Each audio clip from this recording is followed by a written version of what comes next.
بسم اللہ الرحمن الرحیم۔ السلام علیکم ناظرین، جب عشق نظریہ قید میں پڑا ہے اور مفاد آزادی کے ساتھ کھیل رہا ہے، ضمیر کی آواز دب چکی ہے اور سیاسی عشق اب سطحی، وقتی اور خود غرض ہوتا جا رہا ہے۔ یہی لمحہ فکریہ ہے۔ نظام کے اندر جانا کافی نہیں، نظام کے اندر ایمان، استقامت اور قربانی کا جذبہ لے کر جانا ہوگا۔ یہ کام ہر کوئی نہیں کر سکتا، یہ انہی کا نصیب ہے جو قید کی تنہائی میں بھی وفادار رہتے ہیں۔ تو سوال یہ ہے، کیا وہ قید میں پڑی قیادت کی غیر موجودگی میں بھی اسی نظریے، اسی امانت اور اسی قربانی کے جذبے پر قائم رہتے ہیں؟ میں سمجھتا ہوں اگر آپ نظام کے اندر ہو اور خاموش ہو تو آپ بھی ظالم کے برابر ہو۔ ناظرین، یہ نکتہ سب سے اہم ہے کیونکہ ہم صرف عمران خان کو نہیں بچا رہے، ہم پاکستان کے ضمیر کو جگانے کی جنگ لڑ رہے ہیں۔ جی ہاں ناظرین، موجودہ منظر نامہ یہ بتا رہا ہے کہ کرپٹ نظام ایک بار پھر منظم، متحرک اور فیصلہ کن انداز میں سیاسی بساط پر چھا چکا ہے۔ عدلیہ پر دباؤ، میڈیا پر سخت سینسرشپ اور پی ٹی آئی قیادت پر مقدمات، گرفتاریوں اور نااہلیوں کی الغار، یہ سب اس بات کا ثبوت ہے کہ ایک نئی طرز کی ہائبرڈ آمریت مسلط ہو چکی ہے۔ تو سوال یہ ہے، کیا عمران خان اور تحریک انصاف اپنی پرانی حکمت عملی جیسے long march, videos, social media بیانیہ سے آگے بڑھ سکتے ہیں؟ یا اب وقت آ گیا ہے کہ اس نئے کرپٹ نظام کے خلاف نئی حکمت عملی اپنائی جائے؟ ہمارا پہلا قدم یہ ہونا چاہیے کہ بیانیے کو شروع سے شروع کریں۔ عوام کو اب صرف مظلومیت نہیں، راستہ، ویژن اور اصلاح چاہیے۔ نیا بیانیہ ہونا چاہیے، پاکستان کو ایک باوقار، خود مختار اور قانون کی حکمرانی پر مبنی ریاست کیسے بنایا جائے۔ دوسرا قدم بین الاقوامی سیاسی محاذ پر دوبارہ متحرک ہونا ہوگا ہر حال میں۔ بین الاقوامی میڈیا کی بے حسی اور پاکستان میں جمہوری جدوجہد کے لیے عالمی پلیٹ فارمز کی سرد مہری کو دیکھتے ہوئے عمران خان جیسے رہنما کی عالمی سطح پر نمایاں موجودگی آج کے حالات میں جتنی ضروری ہے اتنی ہی مشکل بھی بن چکی ہے، کیونکہ عالمی میڈیا فلسطین، ایران، اسرائیل، یوکرائن جیسے تنازعات میں پڑا ہوا ہے اور وہ ہیومن رائٹس ان پاکستان جیسے موضوعات کو عالمی سرخیوں میں جگہ دینے میں ہچکچاتا ہے جب تک وہ ان کے مفاد میں نہ ہو۔ لیکن اس کا یہ مطلب نہیں کہ دروازے بند ہو چکے ہیں۔ بین الاقوامی سیاسی محاذ پر عمران خان کی آواز دوبارہ گونجے، مگر صرف سی این این یا بی بی سی پر نہیں بلکہ 3 محاذوں پر مربوط حکمت عملی بنانی ہوگی۔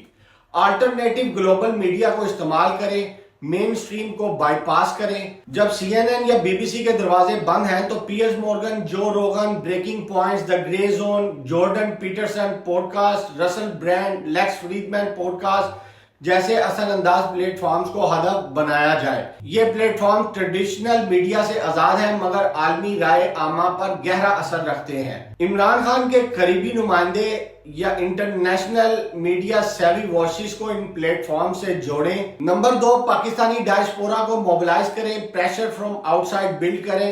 امریکہ، برطانیہ، کینیڈا، آسٹریلیا، جرمنی میں موجود پاکستانی کمیونٹی کو متحرک کیا جائے۔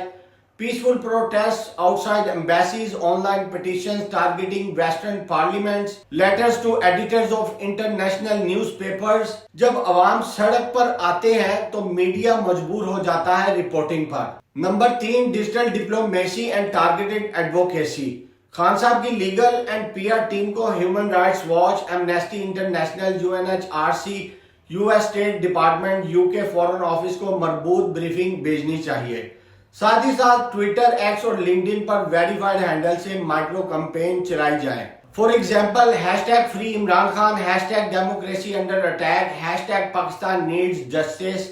یہ حکمت عملی صرف میڈیا نہیں بلکہ پالیسی سازوں کو ہدف بنائے گی۔ اب ایک نئی جدید ڈیجیٹل وائرل ڈپلومیسی کی ضرورت ہے جو بڑے پلیٹ فارمز کو بائی پاس کرے، پاکستانی ڈائسپورا کو متحد کرے اور ظلم کو عالمی سطح پر بے نقاب کرے۔ اگر میڈیا دروازہ بند کرے تو سوشل میڈیا دیوار پھلانگ جائے۔ اور تیسرا قدم، اگر پارٹی پر پابندی لگتی ہے تو نئے عوامی چہرے، متبادل اتحاد اور فرنٹ تنظیمیں لانچ کی جائیں۔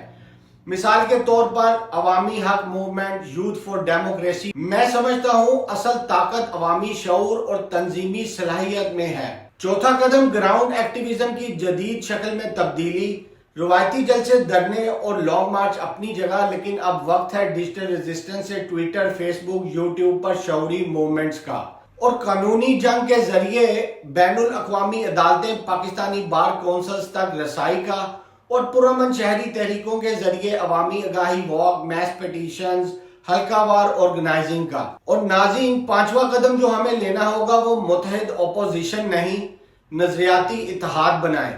تحریک انصاف کو نظریاتی اتحاد بنانا ہوگا جو آئین پر یقین رکھے، سول بالادستی کی قائل ہو اور قومی خود مختاری پر سمجھوتا نہ کرے۔ ناظرین، یہ وقت ہے جوابی حکمت عملی کا، جذبات سے نہیں حکمت سے۔ جس حکمت عملی نے عمران خان کو 2018 میں اقتدار میں پہنچایا، آج وہی حکمت عملی فرسودہ، ناکافی اور غیر مؤثر ہو چکی ہے۔ اب نئی سوچ، نیا ویژن اور نیا راستہ درکار ہے۔ یہ جنگ نہ صرف عمران خان کی ہے بلکہ ہر اس پاکستانی کی ہے جو غلامی سے انکار کرتا ہے۔ اگر ہم الزام لگاتے رہیں گے تو وہ ہمیں بانٹ کر جیتتے رہیں گے۔ اگر ہم صرف رد عمل دیتے رہیں گے تو وہ ہمیشہ ایک قدم آگے رہیں گے۔ لہٰذا اب وقت ہے سوچنے کا، سمجھنے کا اور مؤثر حکمت عملی کے تحت لڑنے کا۔ Stay strong, stand right. اللہ پاکستان کا حامی و ناصر ہو۔ پاکستان زندہ باد۔ تو ناظرین، اب تک کے لیے بس اتنا ہی۔ میں عابد مظفر مناس، HTV7 اردو آسٹریلیا سے۔ مزید ایسی تازہ ترین خبروں اور اپڈیٹس کے لیے ہمارے چینل کے ساتھ جڑے رہیں۔ تب تک کے لیے اللہ حافظ۔ السلام علیکم ورحمۃ اللہ وبرکاتہ۔